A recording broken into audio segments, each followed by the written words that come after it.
E aí galera, beleza? Como é que vocês estão? Meus amigos, ontem foi um dia extremamente movimentado e um dia histórico, mas antes de eu explicar pra vocês o porquê, eu quero abrir o vídeo de hoje comentando sobre Bolsonaro. Na live de ontem ele respondeu a tal carta da democracia. Quero também mostrar algumas narrativas que os tais democratas estão tentando emplacar e também falar um pouco aí do Aras e da Lindora. Depois disso vamos falar sobre eleições. No dia de ontem tivemos a pesquisa do Datafolha que foi amplamente divulgada pela Folha de São Paulo e pelo Globo. Nossa, só saía a notícia disso. Agora também teve outra pesquisa da Moldau Mais aí, né, futura, que coloca Bolsonaro e Lula empatados. Essa ninguém quis comentar, né? Saiu até, na verdade saiu no Metrópolis. Quero comentar sobre isso e também comentar sobre algumas movimentações políticas aí do Lulinha, cada vez mais próximo do Bivar, do União Brasil, cada vez mais próximo do senhor Sérgio Moro. E aí depois a gente vai falar do Lula propriamente dito. O Lula, né, é sempre um capítulo à parte. Foi pego, mais uma vez, em inúmeras mentiras. Não foi uma, nem duas, nem três. Inúmeras. E uma delas, que ele volta a falar, né, do tal orçamento secreto, querendo colocar culpa em Bolsonaro. Essa daí eu quero, como posso falar, né, destrinchar um pouquinho mais, nos aprofundar nesse tema, mostrar realmente o que foi que aconteceu nos últimos meses até chegarmos no ponto que estamos hoje. Depois disso, quero comentar com vocês sobre várias notícias positivas, aí trazer principalmente coisas ligadas à economia do Brasil e só algumas notícias bem rápidas sobre o que está rolando do mundo. E aí sim, chegamos ao nosso quinto tema, a bandeira do Brasil ali tremulando. Gente, no dia de ontem, tivemos aí a liberação de uma licença que marca o início de um projeto que vai ser um dos maiores legados do governo Bolsonaro. Você vai entender o porquê. E, inclusive, derruba outra narrativa que tentaram emplacar no dia de ontem, que Bolsonaro não tem o apoio dos caminhoneiros. O que é que a gente vai comentar? Aguenta aí, vai ter coisas ligadas a caminhoneiros, meio ambiente, Amazônia e muita coisa. Mas vamos começar falando de Bolsonaro e a tal carta da democracia, né? Lá vem a Folha de São Paulo falar o seguinte: Carta pela Democracia tem palavras escolhidas para não ser pró-PT nem anti-Bolsonaro. Tem que escolher, realmente tem que ir com jeitinho, né? Bem delicado, porque tá escancarado que é uma carta da turma do Lula. Assim, tá escancarado, todo mundo sabe. Aí para não ficar tão óbvio, mas já tá óbvio, aí tem que escolher as palavras. Mas tudo bem. Aí vem o UOL, para mostrar a imparcialidade. Carta pela Democracia passa de 100 mil assinaturas em 24 horas. Aí coloca a foto da Fernanda Montenegro, que sempre foi opositora do governo, é da turma do Lula, e o Joaquim Barbosa, né, que declarou voto no Lula do passado e conversava aí com o PSB, que é o partido do Alckmin, até para sair candidato. Então, é a UOL tentando mostrar que, ó, é uma carta da turma do Lula. Tudo normal. A Elisa diz: nossa, quanta assinatura, hein? Tivemos um período de... Enfim, não preciso nem ler o resto, né? Vocês veem aí, dá uma lida. E aí Bolsonaro foi na live e ele falou basicamente um ponto que levantamos no vídeo de ontem, que é o seguinte, ó. Bolsonaro afirma que manifesto da Fiesp é nota política em ano eleitoral. Ao criticar o manifesto, Bolsonaro se referiu ao fato de Josué Gomes da Silva, o presidente da Fiesp, ser filho de José Alencar, que foi vice-presidente nos dois mandatos do Lula, entre 2003 e 2010. Abre aspas, nós somos pela transparência, pela legalidade, respeitamos a Constituição. Tem gente que se irrita comigo quando eu digo estamos dentro das 4 linhas. Então, eu não entendi essa nota que foi patrocinada pelo nosso querido filho do ex-vice-presidente Lula, o senhor José de Alencar. O senhor José Gomes da Silva, o presidente da Fiesp, que fez essa nota. Agora, é uma nota política em ano eleitoral. E esse aqui foi um dos pontos que eu falei com vocês ontem, porque principalmente a matéria da Globo, que deu destaque, né, a entrada da Febraban. A Febraban assinou, meu Deus, sensacional, uma matéria gigante. Você abre lá o site do Globo, nossa, inúmeros parágrafos. Não citava que o Josué é filho do José Alencar. Não citava. A Globo omitia propositalmente, né? Infelizmente, não existe nenhuma coisa que esteja escondida que em algum momento não será revelada, né? E tá lá Bolsonaro para fazer isso, né? O velho João 832. Avançando sobre esse assunto, o Renato postou um negócio ontem no Twitter que eu achei bem relevante, que ele fala o seguinte: parece que é uma espécie de vergonha no mundo empresarial em declarar voto, apoio ao Jair Bolsonaro. Vergonha tem que ter o empresário que assinou a carta do Josué Gomes, o dono da Fiesp. Em 2022, ainda temos empresários que defendem um regime autoritário como o do PT. Muita gente às vezes não declara apoio em Bolsonaro com medo de retaliação. Retaliação. E se tem uma coisa, pessoal, que as pessoas têm que perder o medo é isso aí, né? Eu acho que a maioria de vocês não tem vergonha nenhuma nem nada de falar, cara, é isso aqui, ó, eu tenho um lado. Não preciso me fingir limpinho, né? Tem muita gente, não sei quem é Bolsonaro. Não sou bolsonarista, eu sou um liberal clássico, eu sou um cara direita, mas nesse momento estou apoiando o Bolsonaro. Cara, tô nem aí, velho. Chama do que for. Tá bem claro o cenário hoje, o tabuleiro no Brasil. É Lula de um lado, é Bolsonaro do outro. Não existe terceira via, não existe Ciro Gomes, não existe nada. É Bolsonaro versus Lula. Ou você é um lado, ou você é o outro. Ah, mas a polarização... Cara, beleza, é um discurso vazio. É um discurso vazio. É o futuro de um país de mais de 200 milhões de habitantes que está em jogo. Não só dessas pessoas, até porque o Brasil, o carro-chefe da economia brasileira é a agricultura que alimenta grande parte do mundo. Então as pessoas continuam brincando de parecerem bonitinhas, cheirosas, limpinhas, com medo de, não sei, ficar feio no jantar da turma da XP, né? Não, pô, o Benchimol não vai me chamar. Não sei o que acontece. Realmente eu não sei. O que está em risco agora em outubro realmente é o Brasil seguir o mesmo caminho, não é nem mais da Venezuela. A Venezuela já está em outro patamar. É seguir o caminho da Argentina. É seguir o caminho do Chile. Sim, o Chile que era um grande exemplo para o América do Sul como um todo. A gente vai comentar sobre ele hoje. E olha só que interessante. Eu só fui atrás ali da parte de cima, né, para saber de quando foi essa nota. Essa nota foi de 9 de maio de 2002. 2002. Um ano aí, né, que o Lula venceu as eleições pela primeira vez. O Paulo Eduardo Martins fala o seguinte: saudade de quando a Fiesp se posicionava contra o comunismo. Em 1989, a Manto associou o PT à fuga de empresários. E não está errado. Alguns empresários mais à direita já falaram, cara, se o PT vencer, eu tenho que repensar o que eu vou fazer da minha vida. Tenho que repensar se eu vou continuar investindo no Brasil ou não, tenho que empacotar minhas coisas e ir embora. Aí estava lá, ó, em 1989, o então presidente da Fiesp, Mário Amato, disse que 800 mil empresários deixariam o país caso o Lula vencesse a eleição presidencial. Em Portugal, quando os comunistas ganharam, fugiram 80 mil. Aqui vão fugir 800 mil. Se o Lula ganhar, vai haver fuga em massa de empresários. E naquelas eleições, o Collor, que saiu como vencedor. Passaram-se vários anos, mas o cenário é exatamente o mesmo. É exatamente o mesmo cenário. Mais uma vez, a esquerda de volta para ameaçar o país como um todo. Sobre a carta, Bolsonaro ainda foi ao Twitter, já no final da noite, colocar o seguinte, ó: carta de manifesto em favor da democracia. Por meio desta, manifesto que sou a favor da democracia. Assinado Jair Bolsonaro, presidente da República Federativa do Brasil. E essa postagem ganhou vários comentários, as pessoas só colocando o nome, né, que realmente está apoiando, várias curtidas. Antes de fechar o vídeo, em torno de 6h30 da manhã do Brasil, eu dei uma última checada, já tinha mais de quase 36 mil curtidas, ou seja, já podemos falar, então tem 36 mil pessoas que apoiam a carta de uma linha de Bolsonaro. Achei interessante que o Adolfo Saxida, não, ele assinou o nome dele e botou Adolfo Saxida, nome completo, ministro de Minas e Energia. Todo mundo aí assinou a nota de Bolsonaro. Ele depois também fez um comentário, minutos depois, já na madrugada, meia-noite e 4, que foi o seguinte, ó: se eu defender menos transparência nas eleições, se Bolsonaro financiar ditaduras comunistas na América Latina, manter diálogos cabulosos com o narcotráfico e tentar controlar a mídia, serei chamado de democrata? Ou, na verdade, isso não depende do que se diz, mas de que lado você está? A resposta, ele já sabe, né? É uma pergunta retórica. Se você está do lado da Globo, do lado da esquerda, aí, irmão, você pode fazer o que você quiser. Quem aí tá tentando realmente, né, virar um democrata, esse daqui e o Reinaldo Azevedo, tá para nascer, né?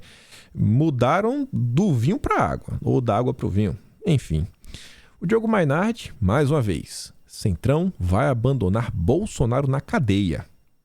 Mais uma vez a narrativa que vão colocar Bolsonaro na cadeia, na cadeia, na cadeia, na cadeia. E, gente, isso aqui não é só Bolsonaro. Isso aqui não é... Vocês acham mesmo que no eventual governo da esquerda, vamos prender Bolsonaro, a família dele, e acabou? Vai ficar por aí?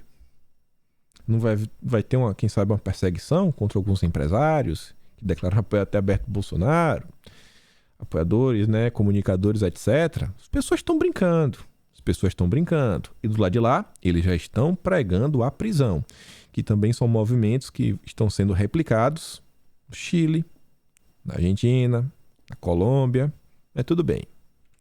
Seguindo a mesma linha, o Thiago do Lula, o cara que mais mente em toda a internet brasileira. Quem quer Bolsonaro na cadeia? Comenta aí, Bolsonaro na cadeia. Será que tem 100 pessoas online nessa hora para comentar Bolsonaro na cadeia valendo? Qual o crime? Não precisa ter crime. O importante é perseguir. E aí, você vê como são as coisas, né? Os democratas querem prender pessoas que não cometeram crimes. E o Lula foi desmentido pela própria UOL. Bolsonaro não foi expulso do exército, como disse Lula em entrevista ao UOL. E não é a primeira vez que o Lula fala sobre isso. E também não é a primeira vez que ele está sendo desmentido pela própria grande imprensa. O Roger diz, né? Cara, esse bicho aí é um distribuidor de fake news. Ninguém vai checar. Tirem, sabe? Para de puxar o saco dele e façam um trabalho, um importante trabalho. Mas a imprensa quer o Lula de qualquer jeito. A esperança é que volte às gordas verbas de publicidade. Aí você vê aqui também a Márcia Tiburi, extremamente conhecida, né, por todas as suas contribuições para a esquerda. Qual a instituição mais antidemocrática do Brasil? A mídia? Igreja? Família e o Estado? Como é que alguém... Isso aqui, gente, isso aqui não é uma piada. Isso aqui não é... Ela não está fazendo de piada. Como é que alguém tem a coragem de colocar a família e a igreja como instituição antidemocrática? Essa é a esquerda. A família e a igreja, uma votação para ver quem é o mais antidemocrático. O Axel Jorge diz, vejo algumas postagens dela e cheguei à conclusão que ela não está em plena capacidade cognitiva. Márcia precisa de ajuda, pois a ideologia a consumiu de forma completa. Sendo assim, ela tem a audácia de dizer que os institutos abaixo são antidemocráticos. Isso não é normal. E aí, a turma da democracia, tá aí, né? Quando Bolsonaro faz alguns questionamentos, levanta alguns temas, é golpe, é isso, é aquilo outro, está atacando as instituições. Aí a ONU nos conta o seguinte: oposição pedirá impeachment de Augusto Aras após as eleições. O impeachment de um membro do judiciário, por quê? Por que vai impeachment o Aras?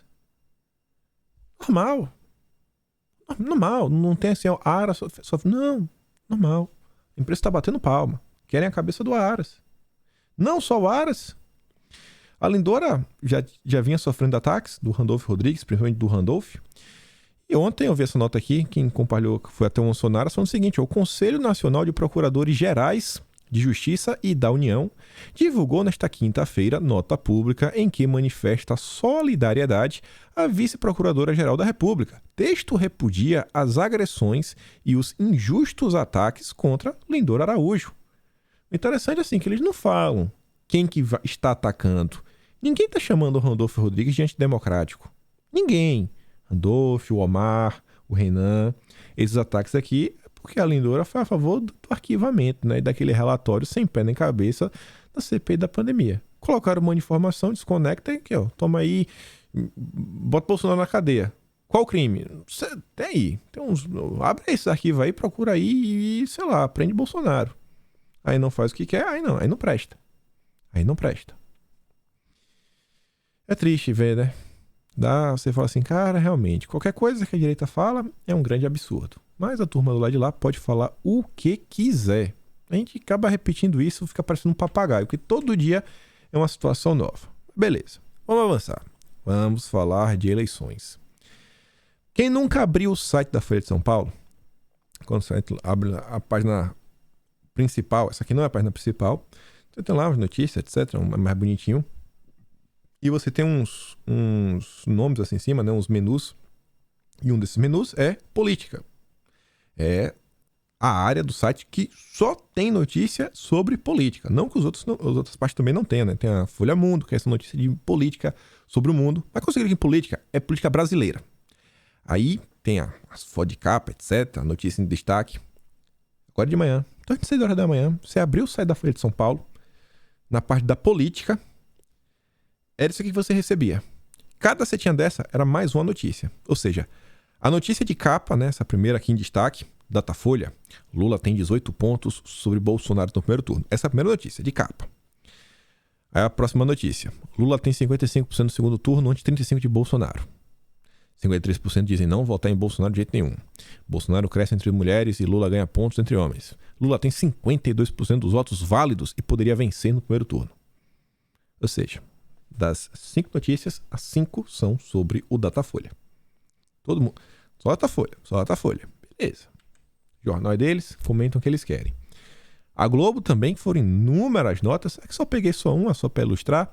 Datafolha, Lula tem 47% no primeiro turno contra 29% de Bolsonaro. 18 pontos na frente, né? Tá até perdendo, tava 21, nossa, agora vai, meu Deus. Se com 21 eu já não tava botando no fé, agora que tá com 18 tá pior ainda. Mas beleza, pesquisa ouviu?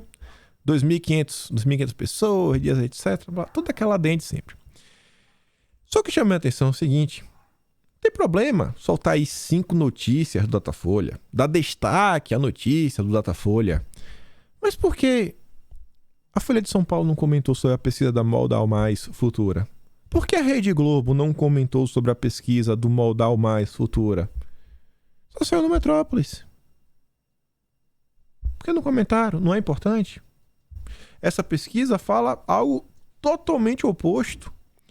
Levantamento divulgado nesta quinta aponta Lula com 39,6% e Bolsonaro com 37,5%. Ou seja, estão empatados na margem de erro. E aí? 2,1 pontos de diferença. 2 ao ter 18. O Datafolha é melhor, né? O Datafolha é a pesquisa que o Lula mais se destaca. Isso aqui ninguém quer comentar nada. Aí o UOL solta essa pérola. Distância entre Lula e Bolsonaro, o que explica a diferença nas pesquisas. Acho que eles não contavam, né, que no dia de ontem iria ser uma pesquisa que mostrava esse empate. E falou, cara, temos que fazer alguma coisa, porque as pessoas vão começar a se questionar, né? Ah, mas pô, tão diferente, então vamos escrever um texto para falar que não importa, o Datafolha está certo. Era basicamente isso daí do início até o fim da matéria, mas tá lá, né?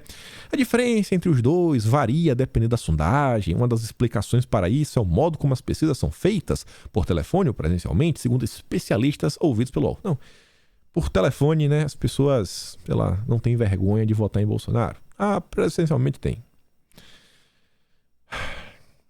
18 pontos. Na verdade, 18 não, né? 16 pontos de diferença entre as duas pesquisas. 16 pontos, porque uma é presencial e outra por telefone.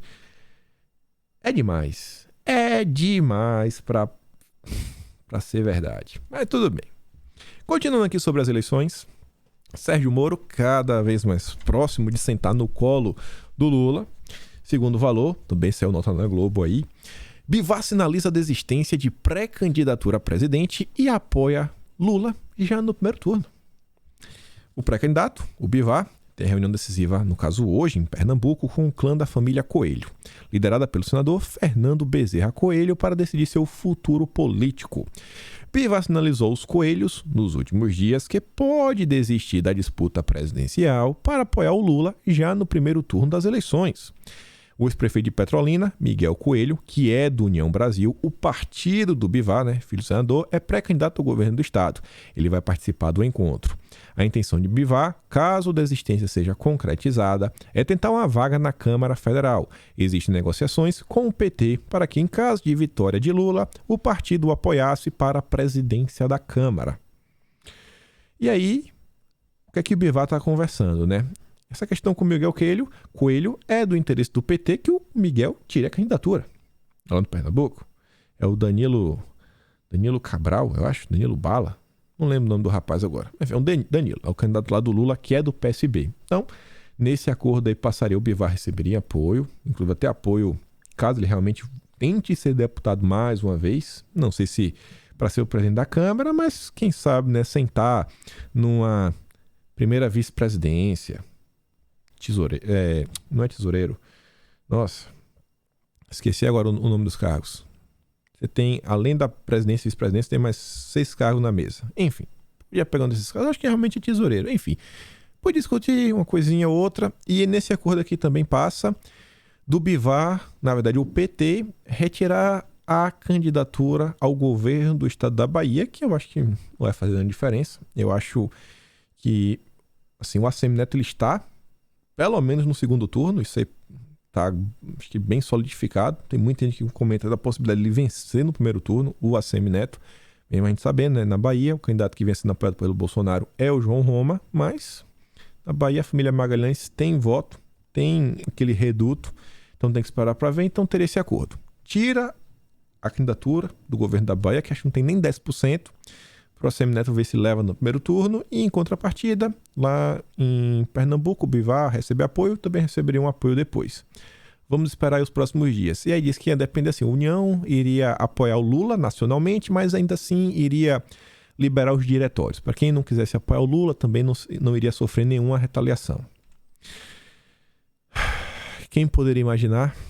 Quem poderia imaginar? Henrique Meirelles vai de Lula. Nossa, estou surpreso. Para quem não sabe ou não lembra, Henrique Meirelles foi presidente do Banco Central na era Lula. A gente comentou sobre ele tem exatamente 2 dias.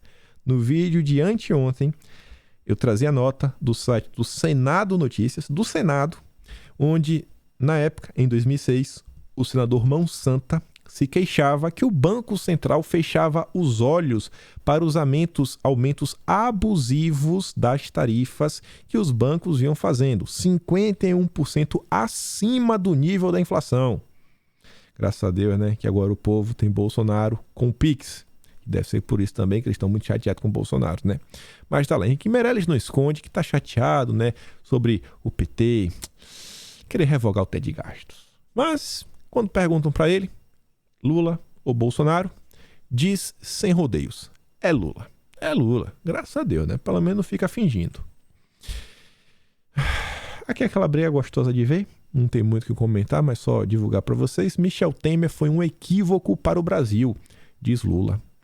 A lulista do MDB tenta barrar a candidatura de Simone Tebet ao Palácio do Planalto. Briguem mais que tá pouco. É só isso que a gente tem a comentar. E o Lula já está avisando, caso eleito, vai recriar alguns ministérios que Bolsonaro desfez e ainda criará novos ministérios. Já está se falando em 34 ministros. Lula e os 34 ministros de seu eventual governo. O ex-presidente tem se recusado a antecipar nomes e diz que, pelo que houve da imprensa, já tem 34 ministros nomeados. Será? Acho que tá capaz de ter até mais, viu? Até mais. Um deles é o Renan Calheiros, e ninguém precisa ter dúvida. Renan Calheiros é um desses. 34 ministérios, se é verdade que Lula dividiria em 34, ainda não podemos precisar, mas que a promessa de loteamento das pastas e retrocesso ao período em que o ministério tinha dono e partido, isso posso cravar com certeza. Voltaremos aos tempos sombrios? Eu acho que não, né? Normalmente o Datafolha costuma errar. E aí vamos falar do Lula, vamos falar propriamente dele, né? Ele fez um tweetzinho falando o seguinte, ó: se cuidem, se alimentem bem, façam ginástica, porque vocês vão ter que estar com as canelas boas para me acompanhar andando pelo Brasil. Aí Bolsonaro colocou um pequeno vídeo daquele filme Branquelas, onde um bandido, um ladrão, rouba uma bolsa, aí o povo sai correndo atrás dele, né? Correndo atrás do ladrão. Esse Bolsonaro tá demais. Bolsonaro tá demais. Mas vamos falar do Lula. Lula diz que o Brasil não precisa de teto de gastos e chama a regra de irresponsável. Olha como a esquerda consegue inverter as coisas. O teto de gastos ele é feito para ter responsabilidade na hora de gastar. Não, vamos botar um limite aqui no orçamento. O que é para ser uma medida que traz responsabilidade, Lula chama de irresponsável. Petista critica mecanismo que congela investimentos públicos e defende governos que criem estabilidade e previsibilidade no país. A Thaís fala, né? O ex-presidiário assumindo que se for eleito vai quebrar o país. Que a Argentina sirva de exemplo.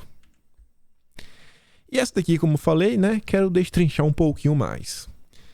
Fizeram um carnaval com o mensalão e hoje aprovam o orçamento secreto de Lula. Bate um print disso daí. Bate um print aqui.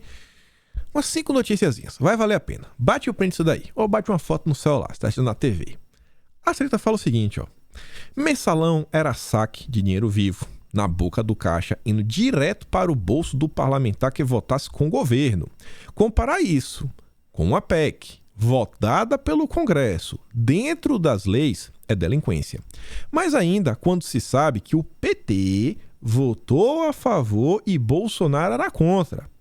Quem tá certo? O Lula, o mentiroso constumais, ou a Sarita? Eu acho que é a Sarita. E olha só. Já bate o print aqui também. Veja. 17 de dezembro de 2021, ano passado. Às 22h25 da noite, a Veja nos contava: Congresso retira veto e vai controlar prioridades do orçamento secreto. O Congresso Nacional derrubou na noite desta sexta o veto de Bolsonaro a um dispositivo da Lei de Diretrizes Orçamentárias que determina que o governo execute emendas ao orçamento de 2022, de acordo com a ordem de prioridade determinada pelos seus autores, os parlamentares. Na prática, o governo perde a liberdade para decidir sobre os recursos sobre o chamado orçamento secreto, as emendas de relator de rúbrica RP9. Esses recursos vão ficar como são atualmente as emendas impositivas, as individuais e de bancada, cuja execução é obrigatória. Derrubaram o veto de Bolsonaro. Bolsonaro vetou o orçamento secreto. Mais uma matéria da Globo, do jeito que o Lula gosta. Congresso derruba veto e governo terá de pagar emendas de relator segundo prioridades definidas pelos parlamentares. O Congresso derrubou, nesta sexta-feira, o veto do presidente Jair Bolsonaro. Segundo técnicos do Congresso, na prática, o governo pede a discricionalidade, a liberdade para decidir sobre os recursos, sobre as emendas de relator de rúbrica RP9, que ficaram conhecidas como orçamento secreto. Olha agora a informação extra. Justificativa do veto. Ao vetar o trecho, o Ministério da Economia argumentou que a proposta contraria o interesse público. E agora, o tchan-tchan-tchan. O Congresso já havia tentado incluir esse dispositivo na legislação em 2019, o orçamento secreto. Só que aqui rolou, mas o governo vetou o trecho e o veto foi mantido. Só que em 2021 eles voltaram e derrubaram, e Bolsonaro vetou de novo. Bolsonaro vetou 2 vezes, 2019, 2021, só que em 2021 derrubaram o veto de Bolsonaro. Acabou? Não, tem mais um print aqui ainda. Esse aqui é sensacional. Primeiro lá em cima. Bolsonaro recua na política do orçamento secreto. O presidente vetou, Bolsonaro vetou, isso aqui foi em agosto. Eles derrubaram em dezembro. Em agosto, ó, Bolsonaro vetou. Além do RP9, o governo também barrou as emendas de comissão RP8. E, principalmente, o fundo eleitoral de 5,7 bilhões, no lugar deve propor um fundo eleitoral com valor reduzido. O governo vetou. Bolsonaro vetou. Foi o Congresso. O Congresso, que tem petistas, fiz questão de pegar uma página da extrema esquerda, Esquerda Diário, Movimento Revolucionário de Trabalhadores. É a própria esquerda que está falando do PT. Orçamento secreto. Rogério Carvalho, do PT, deu voto decisivo para aprovação do novo orçamento secreto. O orçamento secreto foi aprovado por causa do voto decisivo do PT. Foi o PT. Em votação super apertada de 34 a 32, o voto do senador Rogério Carvalho, do PT de Sergipe, foi decisivo para que novas regras para a chamada emenda de relator, mais conhecida como orçamento secreto, devido à falta de transparência, fosse aprovado no Senado. Viu, Lula? Foi o PT. O PT. O voto decisivo foi o PT. É um mentiroso, né? O Lula é um mentiroso. Mas tem mais. Coincidência do destino mesmo. Hoje de manhã, dia 29, às 5 da manhã, o Estadão nos conta o seguinte. A economia amplia para 5,8 bilhões o bloqueio de emendas parlamentares do orçamento secreto. Vetou? Derrubou o veto? Beleza, o que é que dá para fazer? Dá para barrar? O que é que dá para barrar? Vai barrar o que der ainda assim. O Ministério da Economia elevou para 5,8 bilhões o bloqueio em emendas parlamentares de relator chamado orçamento secreto a ser anunciado hoje. Somado ao bloqueio anterior de 1,7 bilhão, o governo está congelando 7 bilhões e meio em emendas RP9, praticamente tudo que estava reservado para ser gasto após a eleição. Tudo que estava na mão de Bolsonaro para vetar, ele fez. Já que não conseguiu vetar, tentando barrar. O que dá? E o Lula, hein? Baita mentiroso. Do Rogério Carvalho, do PT lá de Sergipe. O voto decisivo. Ó. Silêncio. Faz silêncio. Faz silêncio. Senão a narrativa do Lula não cola, né? Manda pro teu amigo petista. Manda aí. Essa aqui é sensacional. Manda pro teu amigo petista. Fala aí. Explica aí, irmão. Explica aí. O orçamento secreto. Foi o voto decisivo. Foi o Rogério Carvalho, do PT. Continuando. Lula diz que vai mexer na Petrobras e que faltou coragem a Bolsonaro. Veja melhores momentos da primeira entrevista do ex-presidente como candidato oficial. Realmente, né? De mexer na Petrobras, ele entende. Olha, o Lula tá deixando claro tudo que ele vai fazer. Como alguém sem consciência tá apoiando esse cara? E às vezes você não tá nem pra política. Às vezes você conhece pessoas que não conseguem entender essas questões econômicas. Acha que tanto faz, tanto fez. Às vezes ele é a favor que realmente mexe na Petrobras. Mas eu acho que tem um assunto que a maior parte das pessoas ainda é contra. Ainda é contra.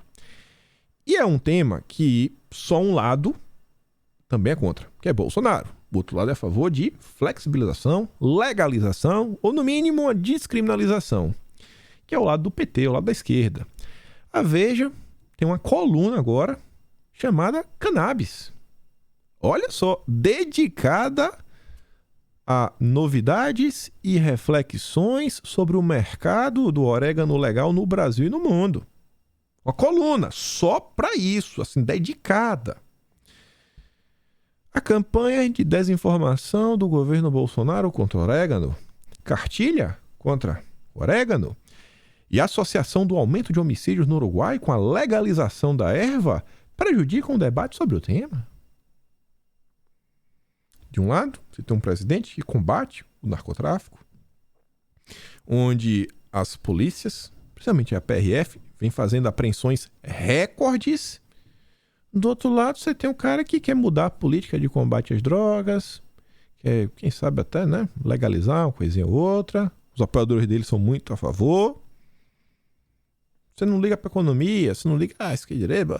Mas eu acho que isso aqui é um tema, né, que é um problema para muitas famílias. Muita gente aí conhece alguém que se perdeu por causa desse tipo de substância. A Flávia diz, já está mais do que comprovado que a ervinha é uma droga que causa dependência, levando os dependentes a roubarem para sustentar seu vício. Mas o que a mídia quer é que o descondenado volte para que legalize e a criminalidade e o tráfico tomem conta do país e vire um comércio, né? Não vai mais ser ilegal. Então aí, Maria, a turminha, né, vai fazer a festa. Mas vamos falar agora de notícia boa, né? Já falou muito de notícia ruim. A começar com essa daqui, foi uma das melhores notícias do dia de ontem. Criação de vagas formais no emprego. Criação de vagas formais de trabalho no Brasil acelera para quase 200 mil em abril, acima do esperado. Abril. Aí depois vem maio. Ali embaixo, Folha de São Paulo. Brasil abre 277 mil vagas formais de trabalho em maio, acima do esperado. E junho? Saiu ontem. O Brasil supera expectativas e abre 277 mil vagas de emprego com carteira assinada em junho. No ano, saldo positivo, mais de 1 milhão e 300 mil empregos. Resultado ficou acima da mediana de 234 mil vagas previstas por analistas financeiros. Todas as previsões estão erradas e erradas para menos. O Brasil está... Gente, todas as revisões. Tenta lembrar aí nos últimos 3 meses, vocês que acompanham seus vídeos de forma mais recorrente, nos últimos 3 meses, a quantidade de notícia que a gente trouxe que está superando expectativas. Quem fez essa escolagem foi o Demagogia, ele coloca, ó, seguimos acima do esperado. Bolsonaro comenta sobre isso, ele fala o seguinte, ó, assim como o agricultor não gera os frutos, mas cuida do solo para que seja fértil e produtivo, um presidente não cria empregos, mas trabalha para tornar um ambiente fértil e favorável para a iniciativa privada, que é quem realmente gera. É exatamente isso que estamos fazendo. É por isso que chegamos a mais um mês com saldo positivo, mais de 278 mil novos postos de trabalho em junho, segundo o CAGED, e mais de 1 milhão e 300 mil gerados somente em 2022. Por isso que, pela primeira vez desde a recessão causada pelo PT, o desemprego está abaixo de 2 dígitos. Em outras palavras, nós recebemos uma terra arrasada pelo descondenado de seus capangas e transformamos em adubo todos os cocôs que eles fizeram. Por isso, as estatais que davam prejuízo hoje dão lucro, as obras que foram abandonadas são concluídas e só o Brasil está em uma crescente. Pior que é só o Brasil mesmo. Até o FMI estava falando sobre isso. Mais uma notícia positiva. Índice de confiança de serviços da FGV subiu 2,2 pontos em julho para 100,9, o maior desde setembro de 2013, primeiro mandato da Dilma. Em médias móveis trimestrais, o índice avançou 0,6 pontos, é sua quarta alta consecutiva. Maior desde 2013. E isso porque a gente está vindo de uma pandemia. E tem um conflito na Europa. Ah, meu Deus. Bolsonaro. Esse Bolsonaro, hein? Ô, diacho. Calma. Pô, passei muito rápido. 2 notícias. O resultado animador da retomada do comércio ao setor de energia. A retomada da atividade econômica no cenário pós-pandemia tem trazido bons resultados ao setor de energia. O setor de energia teve alta de 25,7% em relação ao mesmo período de 2021. O que é que isso demonstra? Que a maior parte dos estabelecimentos está ficando aberta por mais tempo, por estar gastando mais energia. Às vezes tem mais freezers ligados, mais geladeiras, mais ar-condicionado. Às vezes as pessoas estão expandindo, né, os ambientes. É o Brasil dando certo. A economia retomando. A queda da inadimplência em condomínios de São Paulo. Essa daqui eu ia falar, não, vou trazer a manchete e vou mostrar como isso daqui também está ligado a uma retomada econômica. Mas, para minha surpresa, a própria Veja encerra essa matéria com esta conclusão, que é o seguinte, ó. Os números mostram que o país tem reagido à crise. E sentimos essa evolução mês a mês. O Brasil está dando certo. E vou terminar de ler. Aí vem mais outra. Contas do governo fecham no azul em 14,4 bilhões em junho, o melhor resultado para o mês em 11 anos. Imagina, a imprensa, só notícia boa. Aí o cara fica assim, rapaz, só tem notícia boa, o Brasil tá dando certo. O cara que tava com medo de gastar um dinheirinho, né, não sabe se o comércio realmente vai pegar tração, não vai. Ele falou, pô, não sei se eu troco de carro, sei lá, o último mês foi bom, mas será que não vai ter uma crise no mês que vem? Ele segura. Sempre só falando, cara, olha o que realmente está acontecendo. Não é ser otimista, é só contar o que está acontecendo. As pessoas vão ver que as coisas realmente estão fluindo, que existe uma tendência de melhora. E quando tem esse cenário, em geral, o ser humano tende a fazer uma fezinha. Não, pô, eu sair para comemorar. Quem sabe aqui eu comprar um novo carro, coisa. E a economia gira, a economia circula. E o que tá bom fica melhor ainda. Mas o que a imprensa faz? A democracia está em risco. Golpismo do Bolsonaro. Ó, os antidemocratas estão aí, hein? Democracia está em jogo. É só isso que eles sabem falar o dia inteiro. Olha outra. Nova queda no preço da gasolina. Petrobras reduz em 15 centavos o preço do litro da gasolina. Não sei se foi ontem ou anteontem que eu falei, gente, aqui na Austrália o preço caiu de novo na 4ª semana consecutiva. Olha aí. Finalmente, hein, Petrobras? Finalmente, hein? Até foi um pouquinho mais rápido dessa vez. Até um pouquinho mais rápido. Devia cair mais, hein? Será que dá pra sonhar com gasolina a 4,50? É sonhar demais? Já pensou? Fechar o ano gasolina a R$4. Ah, só faltava o preço do dólar cair também, hein? O dólar também cair pros R$4, fica muito bom. Enquanto isso, aí você vê, pequeno comparativozinho bem rápido. Europa. A BASF, que é uma indústria grande que produz vários insumos, prepara mais cortes na produção de amônia, porque tem uma crise no fornecimento de gás. A amônia desempenha um papel fundamental na fabricação de fertilizantes, plásticos de engenharia, fluido de escapamento de diesel e nas indústrias de carne e refrigerantes. Europa, viu? Europa. No Brasil não tem problema de energia não, viu? No Brasil o setor elétrico está comemorando que as pessoas estão gastando mais energia. Tem de sobra, tem para dar, vender e emprestar. Porque nós somos o país com a maior fonte, a maior matriz energética composta de fontes renováveis do G20. Estados Unidos em recessão, viu? Ó, PIB tem variação sequencial de menos 0,9%. Menos 0,9%. O considerado, né, o esperado, era positivo de meio. Era para ser mais 5, deu menos 9. Prévia do PIB do segundo trimestre sugere recessão técnica nos Estados Unidos, hein? Deu ruim, hein? Aí vem o Canadá. Inflação no Canadá alcança nível mais alto em 39 anos, 8,1%. E o Brasil, hein? FMI projeta que o Chile não vai crescer em 2023. Não vai crescer. Se o Lula chegar lá, né? O Chile não vai estar sozinho. O Chile vai estar de mão dadas com o Brasil. É a imprensa que eu digo, né? A imprensa está preocupada com outras coisas. Não é falar do mundo real, né? É umas coisas que eu... Meu Deus do céu, viu? Olha isso aqui. Você acabou usando o termo denegrir, que já não é mais usual nos dias, né, atuais. Isso é importante que se ressalte.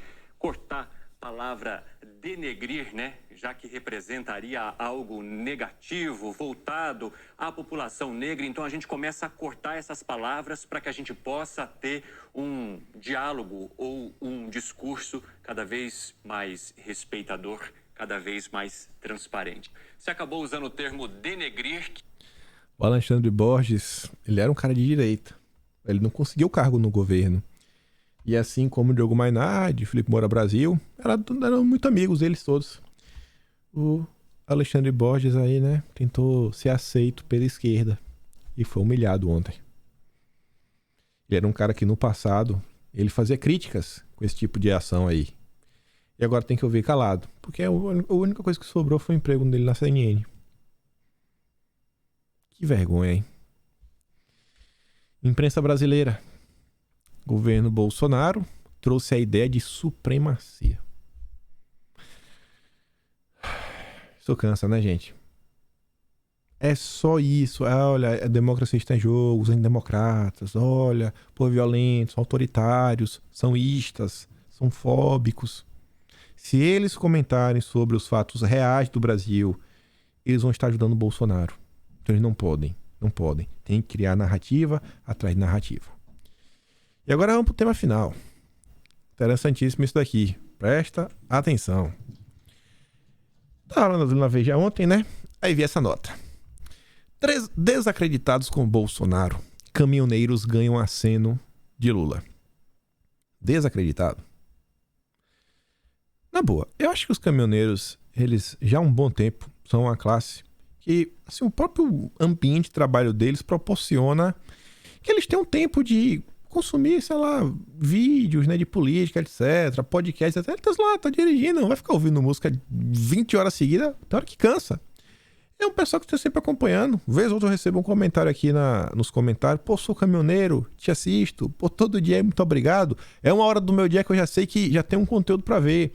Outro dia eu recebi um comentário lá no Twitter também, o cara falando, cara, você não sabe a quantidade de caminhoneiros que eu encontro nos postos que te assiste também, como você ajudando a trazer informação. Eu não consigo acreditar que o caminhoneiro está desacreditado no lugar que ele entende o que está acontecendo. Segundo, no Brasil não se fala em desabastecimento de diesel. Terceiro, o governo acabou de aprovar, inclusive, né, a questão do auxílios para os caminhoneiros. Ele não está sendo abandonado. Aí quarto, quem dirige caminhão, ou então, assim, quem está por dentro de manutenção de carro, não vou nem entrar em questão de peça e serviço, só pneu. Quem tem um carro e já trocou pneu, sabe o preço de um pneu de um carro. O pneu de um caminhão é 5 vezes mais, no mínimo. Você já pensou que quando se asfalta o Brasil, além de você gastar menos pneu, você também reduz o risco de acidentes? Se houve menos histórias de pessoas que estão perdendo suas vidas, são menos famílias que estão vendo seus parentes, né, seus familiares na estrada, na deriva. Então, assim, é iniciativa atrás de iniciativa, iniciativa atrás de iniciativa, e estão desacreditados com o Bolsonaro. Isso aqui não tem como acreditar. E aí que eu digo pra vocês que foi um dia histórico. O Marcelo Sampaio, nosso atual ministro aí da infraestrutura, ele traz isso daqui, ó, dia histórico. E, gente, isso aqui realmente é histórico. Isso daqui será um dos maiores legados do governo Bolsonaro. Daqui a 20 anos, quando falar, pô, o primeiro mandato de Bolsonaro, você pode me falar quais foram os principais pontos? Além da redução da burocracia estatal, de você voltar a fornecer à população, né, o direito de se defender, ter essa mudança, começar a higienizar, né, as contas públicas, as empresas voltarem, saldo positivo. Os grandes marcos, o marco do saneamento é o maior de todos, na minha concepção, sabe? Mas também tem o de gás, ferrovia, a volta das ferrovias, assim, é uma mudança no mindset do brasileiro completa. E aí você tem duas obras importantíssimas. Uma, o Leão do Tucuruí, que ainda tá naquele vai não vai, e essa daqui era a outra. A BR-319. Se você não sabe o que é isso daqui, a gente comentou até em vídeo passado, até um mapa para mostrar para vocês o que é. Mas o Marcelo diz, ó, licença prévia para reconstrução da BR-319 Amazonas, trecho do meio, emitida hoje pelo IBAMA, resultado da coragem e do trabalho técnico da nossa área ambiental e do DENIT. Alinhando engenharia e respeito ao meio ambiente, vamos tirar a sociedade do Amazonas do isolamento. Gente, olha só isso daqui. Mal foi emitida a licença prévia. Olha a imprensa internacional. Reuters. Por que eles estão colocando essa imagem quando você olha? Não fica parecendo que é uma região, né, que estão estocando madeira, estão roubando a madeira da Amazônia. Meu Deus, o que está acontecendo, né? Imagem feia, né? Uma situação ruim. Tá lá, ó. Brasil concede licença para pavimentar a rodovia no coração da floresta amazônica. Coração. Quando eu disse para vocês, a gente comentou sobre essa rodovia em específico em 17 de março. Na época, o Washington Post, ele não fez uma matéria qualquer. Ele enviou jornalistas para o Brasil. Eu acho que essa matéria, eu acho, é um achismo mesmo. Eu acho que até o Dom Phillips está sendo citado nela em algum ponto da matéria. Que é um cara lá que era ambientalista, estava lá também toda na Amazônia. E a matéria do Washington Post na época era criticando, falando que esse trecho é importantíssimo, assim, que ele não pode construir de jeito nenhum. Não pode. O Amazônia Azul falava, ó, eu não tenho nem o que comentar de uma matéria desta. Para eles, todos os estados da região amazônica ficariam isolados, com milhões de pessoas com dificuldade de assistência hospitalar, sem mobilidade, com fretes caros, etc. É desumano, cruel em todos os sentidos. Aqui é um trecho da reportagem. E olha só, aqui é Manaus. Aqui eu acho que aqui é a região de Mato Grosso. Gente, a rodovia que vai construir é essa daqui, ó. A região do Amazonas, literalmente, tá isolada. Manaus tá basicamente isolada. Se você quiser ir pra Manaus, é isso daqui, ó. Sem brincadeira, é isso daqui. Aí você quer me falar que os caminhoneiros estão desacreditados de Bolsonaro, os caras que dirigiam nessas condições? O Amazônia Azul colocou isso aqui ontem, né, em comemoração. Saiu a licença para assaltamento da BR-319. Que felicidade pela população do norte do país. Uma luta de mais de 20 anos. Parabéns, Tarcísio, Marcelo Sampaio. Eu sei quanto foi a luta. A região norte merece infraestrutura de qualidade. Este vídeo mostra o sentimento na BR-319. Aqui foi o transporte de oxigênio para Manaus. Olha só. Assim que foi o oxigênio para lá. Olha a condição. O estádio totalmente isolado. Você já pensou no custo? O custo do frete. Essa matéria da Washington Post, ele narra a vida de pessoas que na década de 70 começaram a migrar nessa região aqui, ó. Começaram a migrar para morar aqui nessa região e porque vinha sendo construída a rodovia. E depois de um tempo, parou. E aí ficou tudo assim abandonado. A matéria conta sobre pessoas que perderam a vida porque não conseguiram sair dessas comunidades aqui e chegar em Manaus. Porque a estrada não deixava. Não deixava. E a esquerda é contra. A gente tá falando aqui da integração nacional. Até falei um dia, imagina aí que, sei lá, o pessoal resolve invadir o Amazonas. Vamos invadir o Amazonas. Você não tem nem como defender. Você vai levar um tanque, que seja como. Tem que levar, não sei como, né? Vai botar, vai levar pra Santos, bota num navio e vai até o Amazonas. Porque por aí não vai. Leva de navio. Não tem estrada. Vai levar de caminhão, vai atolar no meio do caminho. A gente tá falando aqui integração nacional. Barateamento de fretes. E aí você junta isso daí com a questão da cabotagem. Aí, meu amigo, você pode criar porto no meio do caminhão. O caminhão vai, deixa ali, já se entronca com o mar, já sai levando coisa no Brasil, pela própria América Latina e a economia girando. Você conectar a região da Zona Franca de Manaus com o resto todo do Brasil. Foi ontem. Lá na frente, quando a gente lembra, pô, a região da Amazônica hoje não é mais um povo isolado. Os amazonenses não estão mais isolados. A região lá está crescendo, está se desenvolvendo. Realmente virou um polo econômico no Brasil. Obrigado, Bolsonaro. Obrigado. Aí você vê. Qual a preocupação da turma da esquerda? Luciano Huck cede redes sociais para ativistas mostrarem vivência na Amazônia. Luciano Huck vai ceder suas redes para os ativistas.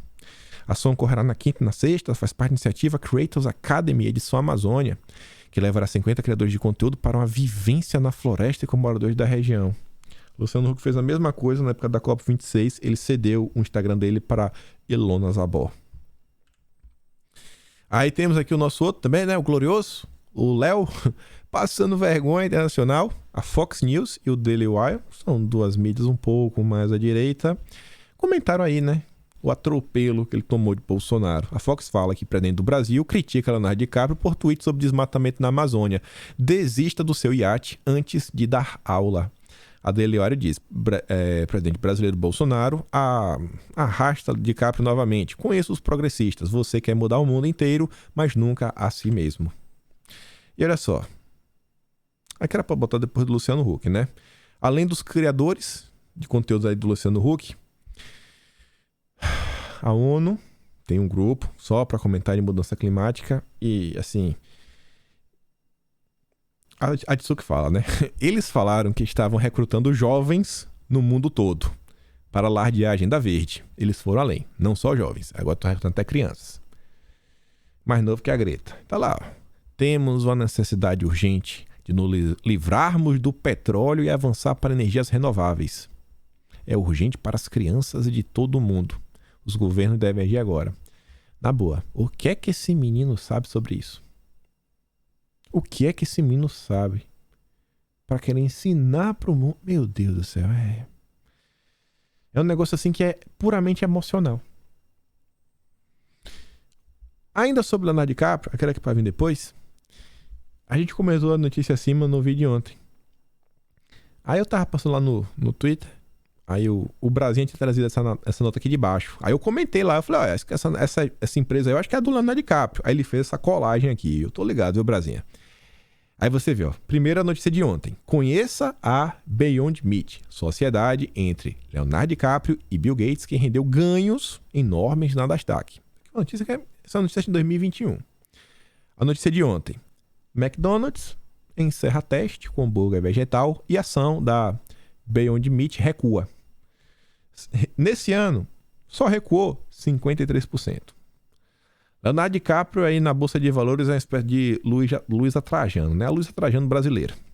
Pra ele sobreviver daqui a alguns dias, vai ter que pedir ajuda pro Lema, né? Aí ver se a Burger King começa a vender esse hambúrguer dele aí pra ver se ajuda, né?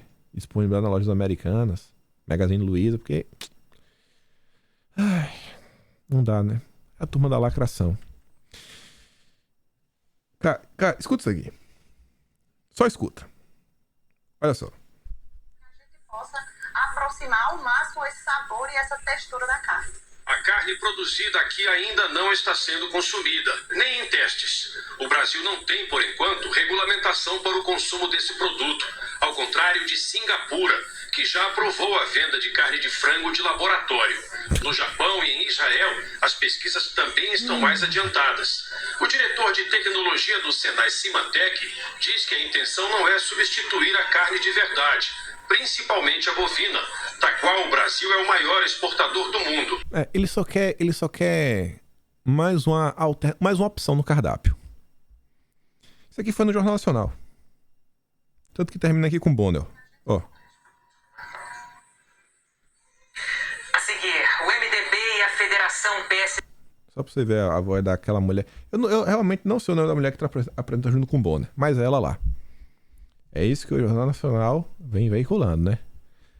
Já foi o hambúrguer de planta, agora é hora do hambúrguer de laboratório. Seguindo aqui a linha, em breve nos supermercados mais próximos. E eu pesquisei na internet e sim, todos esses produtos estão à venda. Todos. Esse Crickets tem sabor de bacon com queijo, sal e vinagre, acho que só sal, e tem mais um. Eu falei, ainda tem sabor pra você escolher, viu? Grilinho, um grilinho assim, ó, saboroso, um grilo, comer um grilo. E umas larvinhas. Deixa eu ver se dá tempo de comentar isso daqui. Isso aqui eu quero comentar falando bem rápido, que é só o seguinte, ó. A Amazon deu vídeos de campanha Ring para a polícia dos Estados Unidos 11 vezes sem permissão. Muitas vezes as pessoas realmente cometem crimes. Às vezes você sabe que o cara é um criminoso, o cara tá no celular, o cara é um criminoso perigosíssimo. Você quer acessar o celular do cara, né? Pra entender toda aquela rede, né, de criminosos.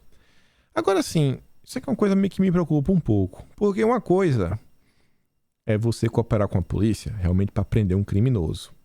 Só que quando a gente vê as coisas no Brasil, você vê na internet, por exemplo, alguns perfis aí que vinham meio que produzindo uma certa perseguição nas redes sociais. Vocês devem lembrar de alguns.